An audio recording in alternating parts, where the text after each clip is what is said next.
చూస్ country delight, live better. ఇప్పుడే country delight యాప్ని download చేసుకోండి.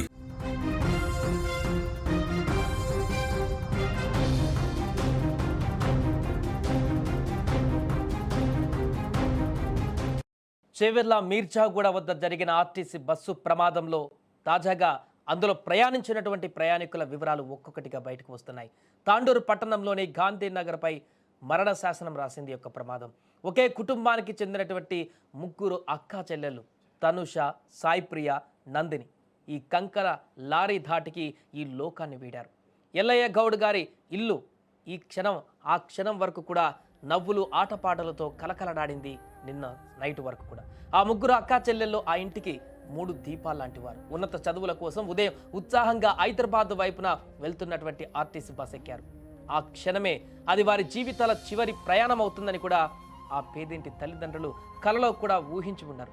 నిన్ననే కదా నా తల్లి అన్నం తిని వెళ్తా అన్నది, నా చిట్టి తల్లి నవ్వింది కదా, ఈరోజు ఈ లోకంలోనే లేకుండా పోయిందా అంటూ వారి తల్లి గుండెలు పగిలేలా రోదిస్తుంటే తాండూరు వీధులలో మిన్నంటిన ఆ శబ్దం విన్న ప్రతి ఒక్కరి కళ్ళల్లో ఇప్పుడు నీరు ఉబికి వస్తుంది. ఆ యొక్క ముగ్గురు పిల్లలు కూడా హైదరాబాద్లో చదువుకుంటున్నారు. కోటి ఉమెన్స్ కాలేజీలో 2 అక్కా చెల్లెలు చదువుకుంటున్నారు. నారాయణగూడలో బీటెక్ చదువుతుంది ఇంకొక అమ్మాయి. ఈ ముగ్గురు కూడా వారి సొంత అక్క అయినటువంటి వారి పెళ్ళి ఉంటే అక్కడికి చేరుకున్నారు తాండూరుకి. పెళ్లి తర్వాత మరలా హైదరాబాద్కు వచ్చిన తర్వాత మరలా నిన్న 2 రోజుల క్రితము మళ్ళీ ఇంటికి రావాలని అక్కడ పేరెంట్స్ అంటే తండ్రి వాళ్ళ అమ్మ పిలిచినట్టుగా చెప్తున్నారు. ఈ క్రమంలోనే నిన్న నైటు వెళ్తామన్నా కూడా లేదు, సండే కదమ్మా ఇంకొక పూట ఉండండి, మాతో పాటు ఉండండి అని చెప్పేసి ఆ తల్లి బలవంతం చేయడంతో సోమవారం ఉదయం వెళ్తామని అంగీకరించి సోమవారం ఉదయం హైదరాబాద్కు వెళ్ళేటువంటి బస్సులో ప్రయాణమయ్యారు. కానీ ఆ ప్రయాణమే వారికి చివరి ప్రయాణంగా మారుతుందని ఊహించలేదు. వారి కుటుంబాన్ని మొత్తం కూడా చిన్నాభిన్నం చేస్తుందని కూడా ఊహించలేదు. దీనికి సంబంధించి ఆ యొక్క మహిళల తండ్రి మాట్లాడుతున్నటువంటి మాటలు భావోద్వేగానికి గురి చేస్తున్నాయి.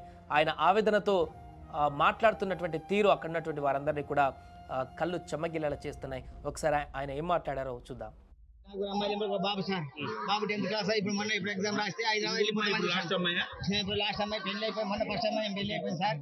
మొన్న 17 పెళ్లి చేసాం, పోయింది అందరు పోయింది. మళ్ళీ మా ఆమె పిలిపించింది, చదవకుండా పిలిపియకని చెప్పాను సార్. నేను పిలిపాకని చెప్తే పిలిపించే పొద్దుగా 5 గంటల బస్ ఎక్కించాను. ఎగ్జామ్స్ ఉన్నాయి, అందరూ కోటి మెస్ 2 ఉంటారు. అందులో సీట్ వచ్చింది, ఫ్రీ సీటు. మార్కుల్లో ఫస్ట్ సార్, తాండూరులో ఫస్ట్. ఇంకొక ఆమె బీటెక్ సార్, ఆమె నారాయణ కూడా ఉంటుంది సార్. హాస్టల్లో బీటెక్ లో జిమ్ చేస్తుంది, కంప్యూటర్ ఇచ్చారు. అది ఆ తండ్రి బాధపడుతున్నటువంటి తీరు. ఒకవైపు కోపం, మరొక వైపు బాధ, రెండు తన్నుకొస్తున్నటువంటి దృశ్యాలు. పెళ్ళి అయిపోయింది, మరలా చదువు కోసం వారి జాగలో వాళ్ళు వెళ్ళిపోయారు హైదరాబాద్కి. మళ్ళీ ఇక్కడ తల్లి పిలిపించడంతో ఈ యొక్క ప్రమాదం జరిగి ముగ్గురు లేకుండా పోయారు. ఒకవేళ మళ్ళీ రాకపోతే ఈ ప్రమాదమే జరిగి ఉండకపోయేది కదా, ప్రమాదంలో వాళ్ళు ఉండకపోయేవారు కదా అనేటువంటి ఒక ఆవేదన కూడా ఆ తండ్రి కళ్ళల్లో కనిపిస్తుంది. పెళ్ళి అయిపోయిన తర్వాత మరలా చదువు కోసం అని అటు పోయిన తర్వాత నిన్న మొన్న ఆ తల్లి మరలా పిలిపించిందంట. నేను అప్పటికీ వద్దని చెప్పాను, వినలేదు, అయినా కూడా తల్లి పిలిపించింది, తెలియకుండా వారు వచ్చారు ఇక్కడికి అని చెప్పేసి ఆ తండ్రి చెప్తున్నటువంటి మాటలు ఒకవైపు ఆయనలో ఉన్నటువంటి బాధ, మరొక వైపు కోపం, రెండు కూడా ఎట్ ఏ టైం తన్నుకు వచ్చేటువంటి సందర్భాన్ని గుర్తు చేస్తున్నా. ఏదేమైనా కూడా ఆ కుటుంబాన్ని మొత్తం కూడా ఒక్కసారిగా ఈ ప్రమాదం చిన్నాభిన్నం చేసింది. ఒకరు కాదు, ఇద్దరు కాదు, ముగ్గురు బిడ్డలని కోల్పోయారు ఆ తల్లిదండ్రులు ఒకే ఒక ప్రమాదంలో. ఇంకా మొత్తం 5గురు సంతానం వారికి, 4 అమ్మాయిలు, ఒక అబ్బాయి 10th క్లాస్ చదువుతున్నాడట. మిగతా 4 మొన్న ఒక పెద్ద అమ్మాయి పెళ్ళయింది. ఆ అమ్మాయి పెళ్లి కోసమే ఈ ముగ్గురు అక్కడికి వచ్చారు. మనకు ఫోటోలో కనిపిస్తున్నటువంటి ఆ ఫోటో కూడా ఆ పెళ్లిలో తీసుకున్నటువంటి ఫోటో. చాలా ఆనందంగా, కోలాహలంగా ఆ పెళ్లిలో పాల్గొని తన అక్క పెళ్లిని పూర్తిగా కంప్లీట్ చేసే వరకు ఉండి ఆ యొక్క పెళ్లిలో పాల్గొని సంభ్రమాశ్చర్యాలు ముగిసిన తర్వాత అక్కడి నుంచి తిరిగి మరలా హైదరాబాద్కు వెళ్ళిన తర్వాత మరలి ఇక్కడ రిటర్న్ వచ్చిన తర్వాత ఏర్పడినటువంటి ప్రమాదంలో అసువులు బాశారు. ఈ యొక్క ముగ్గురు మహిళలు కూడా, ఈ యొక్క యువతులు కూడా, ఒకరు డిగ్రీ ఫస్ట్ ఇయర్ చదువుతున్నారు, డిగ్రీ సెకండ్ ఇయర్ ఇంకొక అమ్మాయి చదువుతుంది, MBA ఇంకొక అమ్మాయి చేస్తుంది అని చెప్పేసి కూడా చెప్తున్నారు. ఏదేమైనా అక్కడ ఒకే కుటుంబంలో ముగ్గురు అమ్మాయిలు కోల్పోవడం అనేది ఇప్పుడు ఆ కుటుంబానే కాదు, ఆ ప్రాంతంలో ఉన్నటువంటి స్థానికులందరూ కూడా తీవ్ర దిగ్భ్రాంతికి గురి చేసింది, తీరని శోకాన్ని మిగిల్చింది ఆ కుటుంబానికి.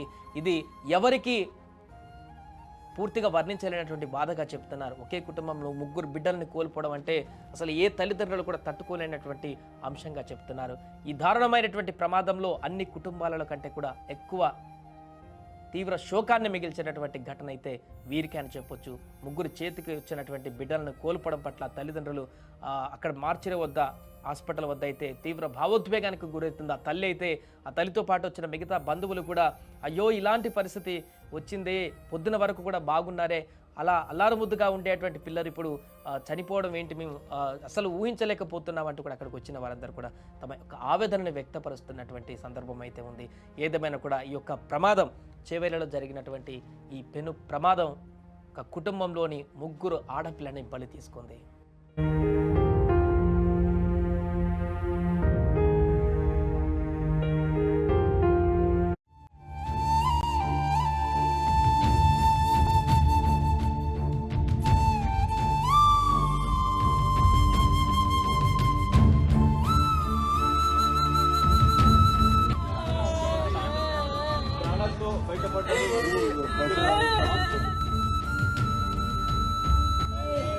ఎట్లా